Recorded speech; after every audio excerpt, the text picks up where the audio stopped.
আজি মই আপোনালোকৰ ওচৰলৈ লৈ আহিছোঁ এটা হেল্ডি টেষ্টি চেলাড। সাধাৰণতে চেলাড বুলি ক'লে চিম্পলকৈ বনোৱা হয়। আজি আপোনালোকৰ ওচৰত অকণমান বেলেগকৈ বিশেষকৈ প্ৰ'টিন বেছড চেলাড এনেকৈ শ্বেয়াৰ কৰিম বুলি ভাবিছোঁ।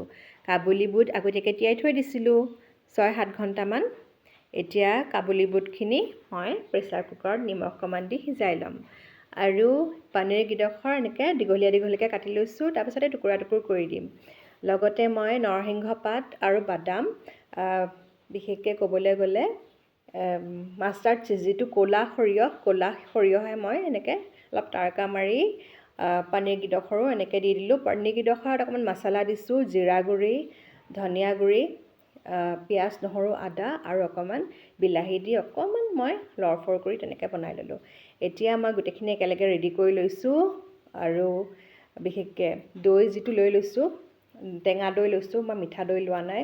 চাট মছলা, জিৰা গুড়ি, নিমখ এনেকৈ অকণমান মিক্স কৰি ল'লোঁ। আপোনালোকে জলকীয়া গুড়িও স্লাইড দিব পাৰে, নিদিব পাৰে, নহ'লে কেঁচা জলকীয়া দিলেতো আৰু ভাল। এতিয়া মই বইল যি কাবুলী বুট এনেকৈ মই বনাইছিলোঁ সেইখিনিও দি দিলোঁ। লগতে মই এনেকৈ কাটি লৈছোঁ তিয়ঁহো দিছোঁ, বিলাহী, পিঁয়াজ, মিহিমিহিকৈ কটা পিঁয়াজ গোটেইখিনি একেলগে দি দিছোঁ। আৰু ওপৰত বেছি কালাৰফুল লাগিবলৈ কাৰণে ডালিম দি দিছোঁ। আৰু তড়কাৰ কাৰণে যিখিনি দিছিলোঁ আপোনালোকক দেখুৱালোঁ ইতিমধ্যে। ওপৰত আৰু ফ্ৰেছনেছ বঢ়াবৰ কাৰণে মই ধনিয়া পাত দি দিছোঁ।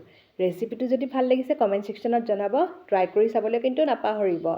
আৰু ইতিমধ্যে যদি মোৰ চেনেলটো ফ'ল' কৰি দিয়া নাই, ফ'ল' কৰি দিব। সদায় নতুন ৰেচিপিজ, নতুন ভিডিঅ'ছ আহি থাকিব।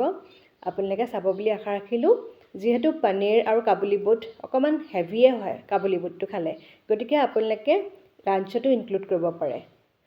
আপোনালোকে এইটো নিশ্চয় ট্ৰাই কৰি চাব, কিন্তু বহুত টেষ্টি হৈছিলে খাবলৈ কাৰণে। যিহেতু ডালিম দিছোঁ অকণমান মিঠা হৈছিলে, পনীৰ দিছিলোঁ আৰু খাবলৈ ভাল হৈছিলে। গতিকে লেটছ ট্ৰাই